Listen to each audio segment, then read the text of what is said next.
Hi there, homespun friends. It is Sherry. It is wonderful to see you today, and I'm coming along to talk to you about something that is very important to me and always has been, and that is being prepared for hard times. Now, you may remember several years ago, I did a video or two on getting prepared, having food storage. I actually showed you my food storage closet at that time, which is no longer in that location. But I talked to you a little bit about the importance that I felt in being prepared for any kind of difficult time that might arise. And it could be any number of things. It's not necessarily a pandemic that causes us to feel the need to be more prepared. We should just feel the need to be prepared for anything that might come along. Who could have predicted that we would have such an illness that we have right now that's going around, a virus like this that is affecting all the people of the world? It's just tough to imagine. Yet even before that, our ancestors prepared for difficult times that might include years when their crops did not do well, years when money was tight, years when the economy suffered a crash or a recession or a depression, times when maybe someone was sick and had to be off work for a few weeks, or someone got laid off their job. Whatever the case might be, it's nice to have a little bit of preparedness in mind so that we can rest a little more comfortably when something difficult comes our way.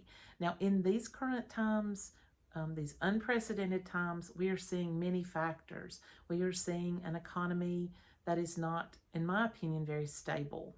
We are seeing markets such as the housing market and other things doing unusual things, very much reminiscent of the 2006 to 2008 period, which was a factor in our last big recession that we had.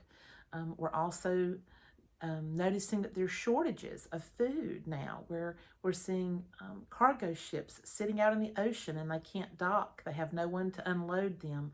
We have a shortage of laborers to actually process the foods that we eat and the things that we might need. And we're seeing major taxes are becoming a problem for some of these shippers from other countries, and our trade market being affected like that. And we're seeing cyber hackers and internet hackers and bank hackers and all kinds of things happening in our world. Why, just this week, Facebook went down, and not only Facebook, but Instagram and Messenger and WhatsApp and a lot of other funny things happened this week during that long extended period where the social media had gone down. And so we're seeing unusual times. And I think it's imperative that we don't become fearful, that we take charge, and that we use the good sense that God gave us. Now, I have talked to some people who say, well, I don't really need to get prepped because I know that God will take care of me. Well, that's a wonderful principle, because we can trust in God. We do know that He has told us that He will provide for us and care for us. But I also have looked at the Bible, and I see examples there of people who did prepare for the future. If we just look at someone like Noah, if we look at, the Bible tells us in Hebrews, as it lists out these great people of faith, in Hebrews 11, it tells us that by faith, Noah was warned by God concerning events that had yet to happen. God had told him, look, there's going to come this thing called rain. You've never seen rain. There's never been a flood before, but it's going to happen. And you need to be ready. And you need to warn others about it too. And so Noah did exactly what God had told him to do. And he began to build an ark. Now, I'm sure that over those years, there were many people that made fun of him, questioned him, and doubted him.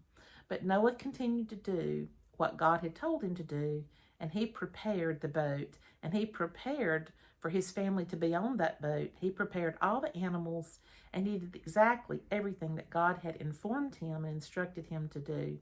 And so as we look at our own lives, we can see by Noah's example that when we feel like something is getting ready to happen and we feel the Holy Spirit prompting us to get prepared, then it's a good idea to follow through.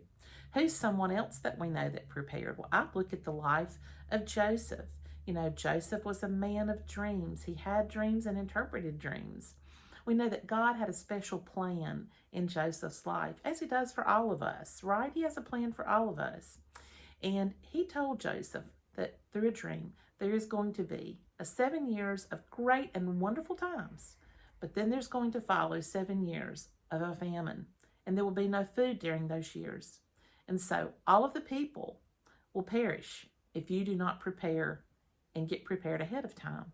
If you do not store some grain, if you do not make preparations, then you will die because there will be no food. And so Joseph took heart to those instructions and he got ready. And I really like that, when people are prepared. We know in Proverbs 21:20, the Bible tells us, the wise store up choice food and olive oil, but fools gulp theirs right down. So what that's saying is fools use up everything they have and don't even think about tomorrow. But wise people have storage. They make preparations. And each one of us is at a different economic point. Some of us might be able to store more than others. We might have greater needs than others. But each one of us can do a little something to get ready when we think that hard times might be ahead, or even when we aren't thinking about hard times at all. We need to be prepared for whatever might happen. Even Jesus Christ himself said in John 14, I am going to prepare a place for you. And one day, where I am, you can come and be there too. If Jesus is going, and he is going to be preparing the way, then we can take his example, and we can also use his example of preparedness in our own lives, just to get ready for anything that might happen, so that we can be good stewards of this life that God has given us. And so I use these biblical examples as I pray about my household as a homemaker, Lord, show me the way to prepare my home for any type of hard time that might come. Now, we can't prepare for everything. That's true. And that is where our faith comes in. It comes in when we put our trust in God and we say, Lord, I'm going to trust you to show me how I need to prepare. Show me how much money I can spend in preparation for this. Show me the items that I need to buy to get ready and get my family ready. Lead me, Lord, in this endeavor to prepare my household the way that you want me to prepare it. And so I ask that you think about this, homespun friends, in the days ahead, that you begin to pray, Lord, can you show me how I can be ready? And one of the first things that I would recommend that you buy, and you don't even need to buy it, you can get it for free. And that's what I was going to say, because, we're trying to cut corners. We're trying to save money. Inflation is soaring, and many things, many meats and paper products and certain drinks, and you can't find them anymore. They're in short supply, and it's kind of, it's unnerving a little bit, isn't it? And so we're trying not to buy the things we don't have to, but you can get this online for free if you look, and it is called, let me pick this up for you, the LDS Preparedness Manual. The LDS Preparedness Manual. Now, the Latter-day Saints are known for their preparedness.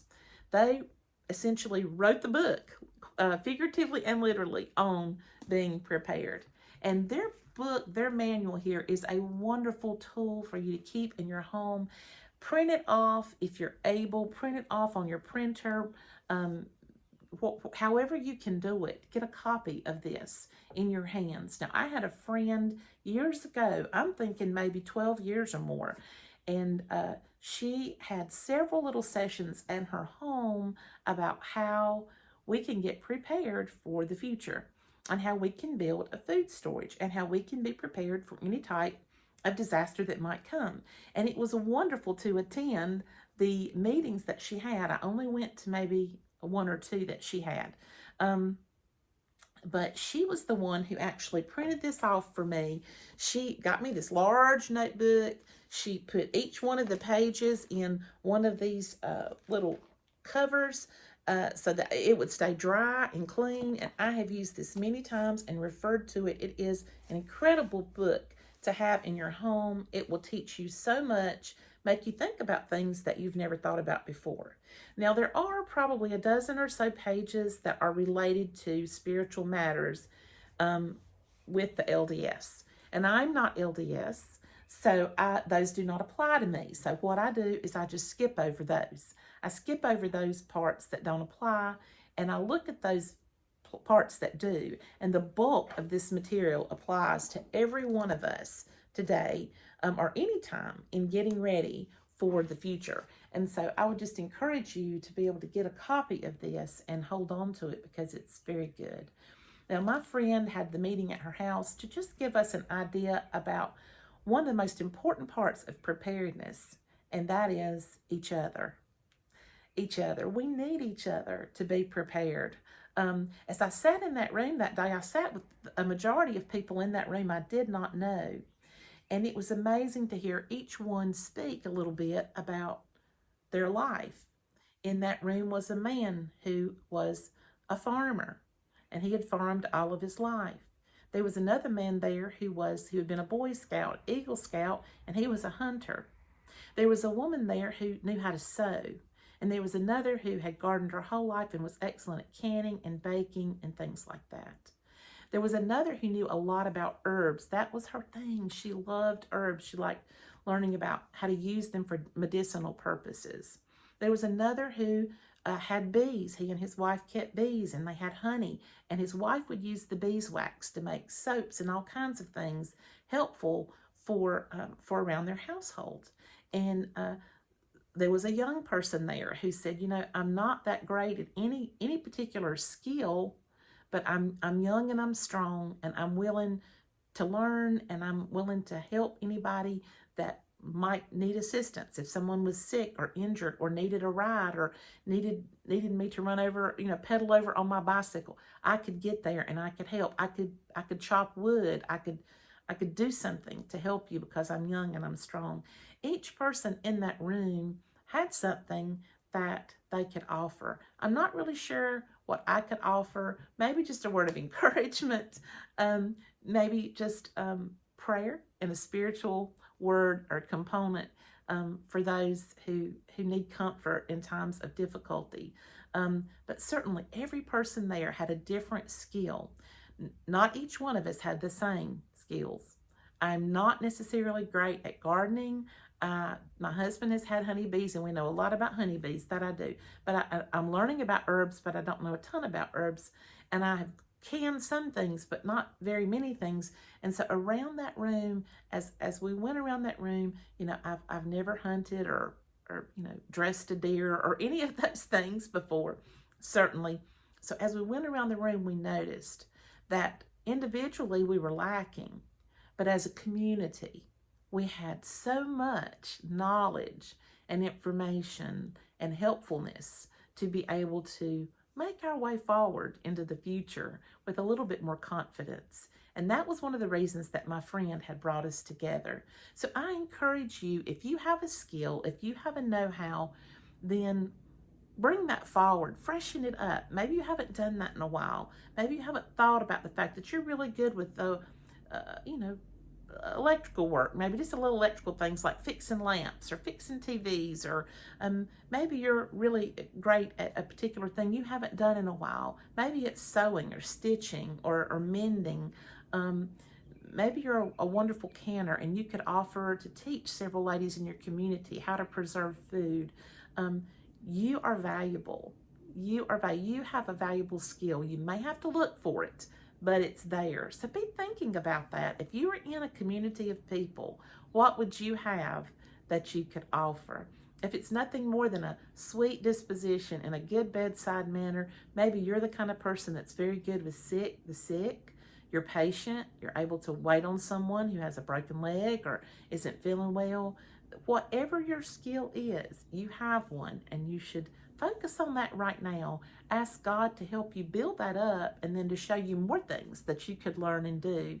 Because in the days ahead, I think we're going to need that.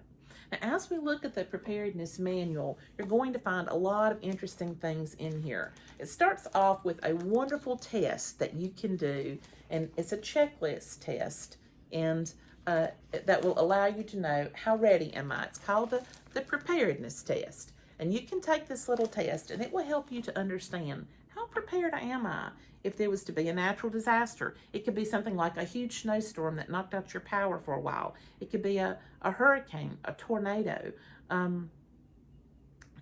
any type of disaster. It could be like a gas leak or anything. You just don't know. It could be a major fire, and you're going to need to make preparation for those times. Think ahead instead of waiting until the last moment and being caught off guard. It's always best to be prepared. And so that's what this manual is all about, and it tells us a lot of things. Now, I will give you just a few of the headliners in the index so you can see. This book goes over a lot about food storage. That is a wonderful component of this book. It talks about food storage. Here's the little list of the food storage chapters that are available. We're talking about bare minimum food storage requirements. Do you have a year's supply? In this book, they have a basic food checklist. It's 2 or 3 pages long, and you can go through the checklist and say, what do I have and what do I not have? What do I need to buy to be ready? If I was to lose my ability to go out or lose my ability to purchase this thing, where would I get it? How would I make it? Do I have enough to get by for a few months if I needed to? And so sometimes when we're trying to, it's like making a grocery list. You know, when you go to the store without a list, you're completely lost. You come home with usually a lot of things you didn't even have on the list that you may not even need, but the things that you did need, you didn't get because you didn't have your list. So having a list is vital, and that's what this book does. Now, it talks about 7 mistakes that we often make in food storage, common storage foods, and it breaks them down into grains and flours and legumes and moisture contents, dairy products, canned fluids such as milks and creams and butters and cheese and eggs and things like that, sugar, honey, and sweeteners, fats and oils, infant formula. It tells you how to make things that could substitute for infant formula. It talks about different kinds of storage containers, oxygen absorbers, spoilage. How can we know about spoilage? It goes into the storage life of dehydrated foods, meals ready to eat, how to grow and use sprouts. And it talks a lot about water and getting together your water. Then it has a master list of foods and a master list of seeds that you could have or might like to have at your home to be prepared. And then we go into being prepared for certain situations. It's called temporal preparation, meaning how to survive in the city. Do I have enough money? What is my defense? Do I have clothing? What is my emergency heating cooking plan? Do I have emergency lights, shelter? And then there's a master preparedness list in this particular chapter here. Space, where do I put these things? Where do I find the space for the things I'm saving? How do I develop a plan for emergency sanitation, emergency toilets, emergency garbage disposal, generators, and disaster survival? How do we get through certain disasters? Then there's an entire section on terrorism, and it goes in how to protect yourself from terrorism, how to prepare for a pandemic. That is in this book. That was printed many years ago, but that is in this book, How to Prepare for a Pandemic, and talking about quarantining and pandemics, biological and chemical agent dispersion, talking about common biological and chemical agents and nuclear agents, chemical contamination kits, how do you make one, and all other kinds of things, like what do I do if there is a nuclear attack. So these are all in this wonderful manual. I think that it would be great for you guys to print this off. I'm going to try to find you a link to the manual, and if I can find it, I will leave it in the description below this video, because I know it was printed off for free online. And that there is a line in the book that says this book is not for profit. It is not printed off for a profit or resale. It's meant to be given out to help people, and that's what it's all about. So a lot of the items that you might need if you needed to survive, like a 96-hour survival kit, I want you to see that this is listed right towards the front of the book, and I want you to look at all the items that are listed here. I mean, it is unbelievable. It tells you what you need. It might be spare shoelaces, a sewing kit, detergent, clothespins, $100 in small bills, $10 in quarters, your credit debit cards, a few blank checks, a pocket radio, battery or solar powered radio, a cell phone, two-way radio, sleeping bag, a canteen, a Sierra cup. Then it goes on into a tent, um, stuffing bags, socks, trail sneakers, underclothing. It goes into having signal flares by day, signals by night, and signal smoke by day. Whistle, scouring pads, sanitary tablets, dish towels. It lists everything you can think of in this list. And it's a wonderful list to look at. You know, you may not be able to rush out and buy all these things right away, but many of these things you might already have in your home at this very time that you could just think, where do I have those? And I'll give you a good example. Earlier today when I was working with my tripod, it pinched my finger and really, really punched a hole in my thumb. And it was awful. It hurt so bad, and it bled like crazy. And I ran straight to my medicine cabinet where I keep my stuff together. And I have been buying extra bandages and extra, different little creams and things that you can put on, like Neosporin and whatnot. I had extra alcohol pads. I have hydrogen peroxide. I have it really taken care of in there, and I have it all together. And I've been thinking about the fact that I would like to move my medicine cabinet from its current spot into a better location that would be easier for me to access. And today I realized that that would probably be a good idea. So, but I had everything that I needed to take care of my thumb right there together. Now that's a small example. Most of us have a first aid kit. Most of us have those things around our house. But there's some people who don't. If they needed bandages, they don't have bandages. If you needed gauze right now, where would you get it? If you needed Neosporin with lidocaine, do you have it? If you were to have a burn right now and could not leave your home, do you have aloe or some other type of burn cream that would be like a first aid spray to help you with that? Do you have any type of bandaging tape? Do you have any type of ice packs? Do you have a blood pressure cuff in your home? Do you have a pulse ox reader? So that if something were to happen to your loved one and you needed to know what their oxygen level is to tell the doctor on the phone, do you have the little, it's $14. Do you have that little tool to put that on there and say, hey, my husband's oxygen is at 85%. And that would tell him right away something's seriously wrong. Okay. His pulse is this, it's low, or it's high, or whatever it might be. Or his blood pressure is this, that, or the other. Friends, we need to kind of think ahead, don't we? Think ahead for the needs that we might have in the future and get ready now while we can. Because the time to be prepared is early, not at the moment of disaster. So we don't have to be prepared for everything all at once, because it can be financially overwhelming to do that. So that's why it helps to think a little bit ahead and think, how can I get ready? Maybe 1 week at a time, maybe 1 month at a time. If that might mean buying an extra can of food, if that might mean buying an extra pack of bottled water, if that might mean I'm gonna buy just a plastic bin this week to put my little health kit in, and next week I'm gonna buy Band-Aids, and the next week I'm gonna buy my ACE bandages, and then little bit by little bit, you begin to build a little medical kit that you could use for first aid and beyond. That's what I have been. That's what I have been doing in my home, friends. And so over the next couple of videos, I would like to share with you some of the items that I have purchased, a water filtration system, dehydrated foods that I have bought that has a very long shelf life, 25-year shelf life. And I would like to just share with you some of the small ways that we can be prepared for the future, whatever it brings.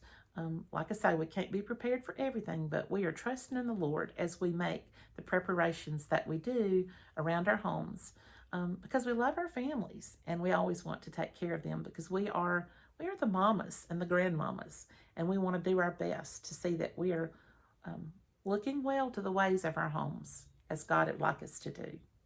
Friends, it's wonderful to have this introduction to being prepared for hard times with you. And I look forward to sharing more of this with you in the future. God bless you all. Love you.